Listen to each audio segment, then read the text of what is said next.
निर्मल जी, चुनाव आयोग यहाँ से जा चुके हैं और एक जलेबी बनाकर यहाँ से गए हैं। क्या लग रहा है आने वाले वक्त में यहाँ पर विधानसभा के चुनाव होंगे? एक सवाल।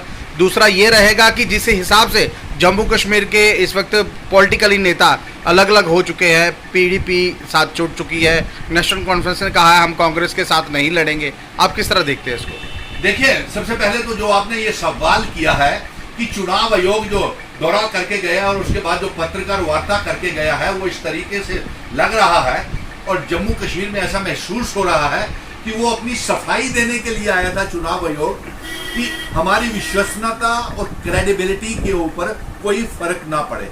और उन्होंने जो पत्रकार वार्ता में जब ये कहा, और 2 साल पहले हम उसको ये मिल के आए थे, तमाम पॉलिटिकल नेता जम्मू कश्मीर के, मैं, डॉक्टर फारूक अब्दुल्ला और भी बहुत से नेता थे, फुल बेंच से हम मिलकर के आए थे और उनसे कहा था कि जम्मू कश्मीर में जल्द से जल्द असेंबली के चुनाव करवाए जाए। जम्मू कश्मीर की आवाम जो है वो बेहद परेशान है।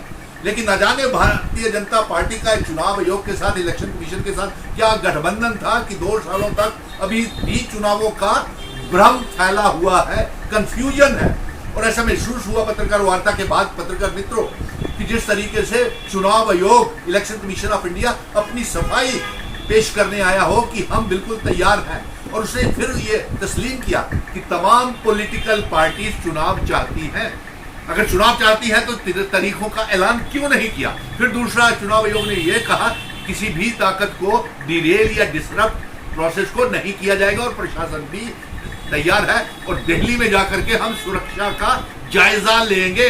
अरे भाई, कितनी बार आप सुरक्षा का जायजा लेंगे? उससे पहले आपने बहाना बनाया इलेक्टोरल रोल्स की रिवीजन का, फिर वर्चुअल मीटिंग की, तमाम 20 डीसी के साथ खुद भी दौरा कर लिए, साइकिल चलाकर भी आपने डल लेक के ऊपर दिखा दिया। अभी भी आप जायजा दिल्ली में लेंगे। और भारतीय जनता पार्टी चुनाव के हार की वजह से पत्रकार मित्रों कभी इजाजत नहीं देगी जम्मू कश्मीर में चुनाव करवाने की, और ना ही सुरक्षा की वो जो है इजाजत देगी। अब आपने पत्रकार मित्रों ये दूसरा सवाल खड़ा कर दिया कि नेशनल कॉन्फ्रेंस का जो गठबंधन है वो कांग्रेस के साथ असेंबली के चुनावों में खत्म हो गया। देखिए भाई, National Conference, doctor Farooq Abdullah, Omar Abdullah sahab एक कदावर नेता है, नेशनल इंटरनेशनल लेवल के नेता है। सबसे बड़ी पुरानी जमात है नेशनल कॉन्फ्रेंस जम्मू कश्मीर की। जिस तरीके से हमारे डोगरा महाराजा हरि सिंह जी का एक इतिहास है जम्मू कश्मीर रियासत को लेकर के, उसी तरह जम्मू कश्मीर की सियासत में शेख मोहम्मद अब्दुल्ला, डॉक्टर फारूक अब्दुल्ला साहब का एक अपना किरदार है। तो इसलिए वो किसके साथ चुनाव लड़ते हैं, नेशनल कॉन्फ्रेंस किसके साथ, चाहे वो पीडीपी के साथ इनकार करे चुनाव लड़ने से, चाहे कांग्रेस के साथ इनकार करे चुनाव लड़ने से, वो ये उनकी मर्जी है। और अब कांग्रेस किसके साथ चुनाव लड़ना चाहती है, किसके साथ नहीं लड़ना चाहती है, कांग्रेस नेशनल पार्टी है, वो उसका वो मुद्दा है। सुनील डिग्गल किसके साथ चुनाव लड़ना पसंद करें? क्योंकि आपको भी कहीं ना कहीं किसी ना किसी पार्टी के ऑफर तो आ ही रहे होंगे। जी देखिए, अब ये सवाल मुझे पत्रकार मित्र पिछले 1 हफ्ते से, जब से फारूक साहब ने ये ऐलान किया है कि कांग्रेस के साथ गठबंधन नहीं करेंगे, शायद इसीलिए ये तमाम पत्रकार के दिल में ये आ रहा है कि मैंने Congress, national conference, PDP, Jammu के संगठन और कश्मीर के संगठनों को इकट्ठा बिठाया। आज सारे अलग अलग हो गए, तो हमारा क्या कहना है? देखिए, चुनावों से ज्यादा मेरे लिए जो अहम बात है वो ये है कि मैं जम्मू कश्मीर में आर्टिकल 370 की बहाली चाहता हूं, जो महाराजा हरि सिंह जी ने दी थी। 100 सालों तक आर्टिकल 370 की जंग लड़ेंगे, डोगरा रियासत के इतिहास को बचाने की जंग लड़ेंगे।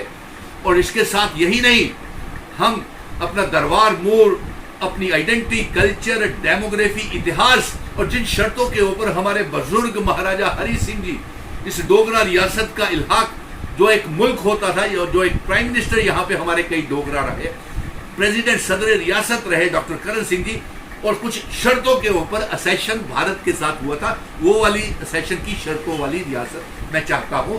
मेरे चुनाव लड़ने से ज्यादा अहम है। हाँ, ये सवाल जो आप मुझसे पूछ रहे हैं कि मैं किस पार्टी की तरफ से चुनाव लड़ूंगा या किसके मैंडेट के ऊपर कहां से चुनाव लड़ूंगा, तो मैं इसके लिए ये पहले सवाल ये पॉलिटिकल पार्टी से पूछना चाहता हूँ, कांग्रेस से भी पूछना चाहता हूँ, नेशनल कॉन्फ्रेंस से भी पूछना चाहता हूँ, पीडीपी अपनी पार्टी, आजाद, सभी से पूछता हूँ, क्या आप यूनियन टेरिटरी के तहत चुनाव लड़ने के लिए तैयार हैं?